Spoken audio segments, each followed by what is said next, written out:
There's a chart I saw recently that I can't get out of my head.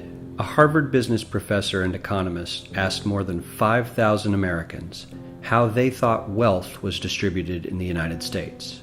This is what they said they thought it was. Dividing the country into 5 rough groups of the top, bottom, and middle 3 20% groups, they asked people how they thought the wealth in this country was divided. Then he asked them what they thought was the ideal distribution. And 92%, that's at least 9 out of 10 of them, said it should be more like this. In other words, more equitable than they think it is. Now that fact is telling, admittedly, the notion that most Americans know that the system is already skewed unfairly. But what's most interesting to me is the reality compared to our perception. The ideal is as far removed from our perception of reality as the actual distribution is from what we think exists in this country. So ignore the ideal for a moment. Here's what we think it is again. And here is the actual distribution. Shockingly skewed. Not only do the bottom 20% and the next 20%, the bottom 40% of Americans barely have any of the wealth. I mean, it's hard to even see them on the chart. But the top 1% has more of the country's wealth than 9 out of 10 Americans believe the entire top 20% should have. Mind-blowing. But let's look at it another way, because I find this chart kind of difficult to wrap my head around. Instead, let's reduce the 311 million Americans to just a representative 100 people. Make it simple. Here they are: teachers, coaches, firefighters, construction workers, engineers, doctors, lawyers, some investment bankers, a CEO, maybe a celebrity or two. Now let's line them up according to their wealth. Poorest people on the left, wealthiest on the right, just a steady row of folks based on their net worth. We'll color code them like we did before based on which 20% quintile they fall into. Now let's reduce the total wealth of the United States, which was roughly $54 trillion in 2009, to this symbolic pile of cash. And let's distribute it among our 100 Americans. Well, here's socialism, all the wealth of the country distributed equally.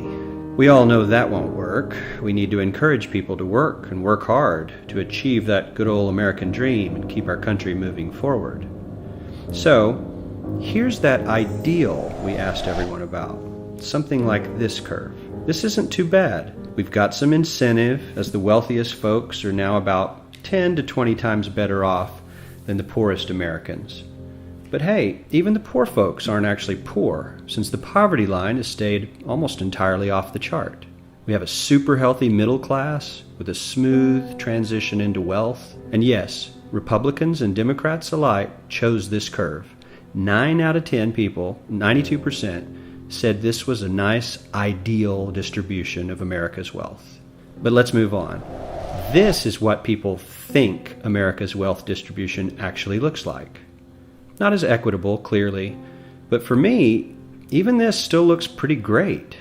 Yes, the poorest 20 to 30% are starting to suffer quite a lot compared to the ideal, and the middle class is certainly struggling more than they were, while the rich and wealthy are making roughly 100 times that of the poorest Americans, and about 10 times that of the still healthy middle class.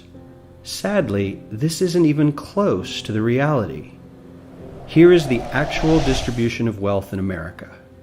The poorest Americans don't even register. They're down to pocket change, and the middle class is barely distinguishable from the poor. In fact, even the rich between the top 10 and 20 percentile are worse off. Only the top 10% are better off. And how much better off? So much better off that the top 2 to 5% are actually off the chart at this scale. And the top 1%, this guy, well, his stack of money stretches 10 times higher than we can show. Here's his stack of cash, restacked, all by itself. This is the top 1% we've been hearing so much about. So much green in his pockets that I have to give him a whole new column of his own, because he won't fit on my chart. 1% of America has 40% of all the nation's wealth.